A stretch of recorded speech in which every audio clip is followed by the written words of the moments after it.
សួស្តីអ្នកទាំងអស់គ្នាស្វាគមន៍មកកាន់វីដេអូថ្មីហើយថ្ងៃនេះខ្ញុំចង់បង្ហាញអំពីការដាក់ Apple Watch Faces អញ្ចឹងបើអ្នកទាំងអស់គ្នាចង់បានរូបតាំងថ្មីៗលើ Apple Watch អ្នកទាំងអស់គ្នាអាចមើលវីដេអូនេះបានជារបៀបនៃការដាក់គឺអត់មានអីពិបាកទេដំបូងអ្នកទាំងអស់គ្នាត្រូវការ Apple Watch Series ប៉ុន្មានក៏បានដែរជាងមកខ្ញុំនេះគឺ Series 3ហើយបើអ្នកទាំងអស់គ្នាមាន Series 4ឬក៏ Series 5គឺកាន់តែអេមអញ្ចឹងដំបូងអ្នកទាំងអស់គ្នាអាចចូលទៅកាន់ទូរស័ព្ទរបស់អ្នកទាំងអស់គ្នាដែលគណិតជាមួយនឹង Apple Watch ហើយបន្តមកទៀតអ្នកទាំងគ្នាអាចចូលទៅកាន់ App Store បន្ទាប់ពីចូលទៅកាន់ App Store អ្នកទាំងគ្នាអាច search ថា Jing Motion បន្ទាប់ពីអ្នកទាំងគ្នា search ថា Jing Motion អ្នកទាំងគ្នានឹងឃើញកម្មវិធីចិនមួយអញ្ចឹងអ្នកទាំងគ្នា install មកហើយបន្ទាប់ពីអ្នកទាំងគ្នាតឡើងហើយអ្នកទាំងគ្នានឹងឃើញកម្មវិធីនឹងនៅលើ Apple Watch របស់អ្នកទាំងគ្នាប៉ុន្តែករណីបើអ្នកទាំងគ្នាអត់ឃើញទេអ្នកទាំងគ្នាអាចចូលទៅកាន់កម្មវិធី Watch ហើយបន្តមកទៀតអ្នកទាំងគ្នាអាចអូសចុះក្រោមអញ្ចឹងអ្នកទាំងគ្នាអាចបើវាអត់តន់តឡើងនៅលើ Apple Watch ទេអ្នកទាំងគ្នានឹងឃើញ Jing Motion នៅខាងក្រោមហើយអ្នកទាំងគ្នាគ្រាន់តែចុច install មកគឺវានឹងតឡើងទៅកាន់ Apple Watch របស់អ្នកទាំងគ្នាហើយបន្ទាប់ពីអ្នកទាំងគ្នាតឡើងហើយអ្នកទាំងគ្នាគ្រាន់តែចុចបើកបែបហ្នឹងមកបន្ទាប់ពីបើកហើយអ្នកទាំងគ្នានឹងឃើញកម្មវិធី Health នេះអញ្ចឹងចុច Don't allow មកហើយចុច OK អញ្ចឹងអ្នកទាំងគ្នានឹងឃើញផ្ទាំងមួយនេះអ្វីដែលអ្នកទាំងគ្នាត្រូវធ្វើគឺចុចកន្លែងរូប setting ត្រង់នេះហើយអ្នកទាំងគ្នាត្រូវការបង្កើត account ដើម្បីទាញយករូបតាំងរបស់ Apple Watch ថ្មីតែតើការបង្កើត account គឺអត់មានអីពិបាកទេអ្នកទាំងគ្នាគ្រាន់តែ click to sign up ត្រង់នេះហើយអ្នកទាំងគ្នាគ្រាន់តែដាក់ឈ្មោះត្រង់លើខាងលើនេះអ្នកទាំងគ្នាដាក់ឈ្មោះហើយកន្លែងកណ្ដាលអ្នកទាំងគ្នាដាក់ email ហើយ password ទី1និងទី2គឺតែដូចគ្នាមកហើយអ្នកទាំងគ្នាអាច click to verify ត្រង់នេះ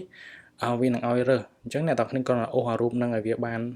ហើយវាស្មើនឹងត្រង់នេះមកវានឹង load success ហើយអ្នកទាំងគ្នាអាច sign up បានប៉ុន្តែដោយសារខ្ញុំមាន account ហ្នឹងខ្ញុំគ្រាន់តែចុចត្រឡប់ក្រោយ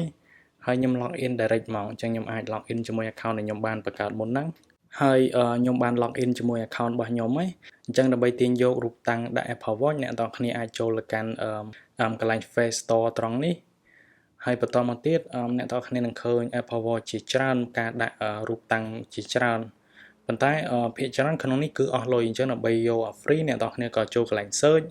ហើយអ្នកទាំងគ្នា search ពាក្យថា free ហើយអ្នកទាំងគ្នាចុច search មកបន្តមកទៀតវានឹង load បែបនេះច្រើនអញ្ចឹងឧទាហរណ៍ថាខ្ញុំយកWatch Faces Series 4 ត្រង់នេះខ្ញុំគ្រាន់តែចុចវាមកហើយបន្តមកទៀតខ្ញុំគ្រាន់តែចុចកន្លែងត្រង់នេះចុចកន្លែងត្រង់ហ្នឹងវានឹង download អញ្ចឹងវានឹង download ហើយអញ្ចឹងខ្ញុំឧទាហរណ៍ខ្ញុំ download មួយទៀតឧទាហរណ៍ថាខ្ញុំ download អាមួយនេះអញ្ចឹងខ្ញុំគ្រាន់តែចុចថា add to my faces ចុចត្រង់ហ្នឹងហើយវានឹង load អក្សរចិនអញ្ចឹងអ្នកទាំងគ្នាចុចកន្លែងបៃតងនេះបន្តមកទៀតអ្នកទាំងគ្នាឃើញ success អញ្ចឹងអ្នកទាំងគ្នាអាចត្រឡប់មកក្រោយវិញបានហើយបន្តមកទៀតអ្នកទាំងគ្នាចូលកន្លែងត្រង់នេះអ្នកទាំងគ្នានឹងឃើញ watch faces ដែលអ្នកទាំងគ្នាទៅ download មុនហ្នឹងអញ្ចឹងអ្នកទាំងគ្នាអាចតាំងអញ្ចឹងខ្ញុំក៏ចុចត្រង់ហ្នឹងហើយ send to watch បន្ទាប់ពីចុច send to watch ហើយខ្ញុំត្រូវបើកកម្មវិធីមួយឈ្មោះថា Jing Motion លើ Apple Watch របស់ខ្ញុំគ្រាន់តែចុចបើកត្រង់ហ្នឹងមកអញ្ចឹងបើករណីអ្នកទាំងគ្នាអត់ឃើញ watch face ហ្នឹងទេអ្នកទាំងគ្នាអាចចុចបែបនេះហើយខ្វែងវាមកហើយអ្នកទាំងគ្នាអាចបើកកម្មវិធីនឹងសាកដើមឲ្យវាដំណើរការសាកដើមហ្នឹងណា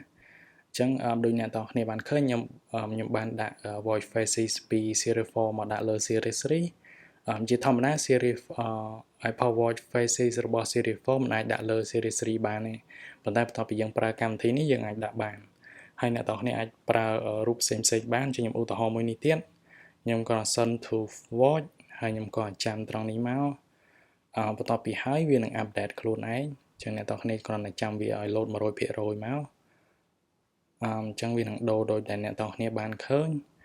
ហើយអរគុណច្រើនសម្រាប់ការទស្សនាហើយបើអ្នកទាំងគ្នាចង់បានវីដេអូថ្មីតាក់ទងនឹង iOS តាក់ទងនឹងការកន្លឹះផ្សេងតាក់ទង iOS អ្នកទាំងគ្នាអាច subscribe ហើយចុចបើករូបកណ្ដឹងផងចឹងនៅពេលខ្ញុំផុសវីដេអូថ្មីអ្នកទាំងគ្នានឹងទទួលបានភ្លាមអរគុណច្រើន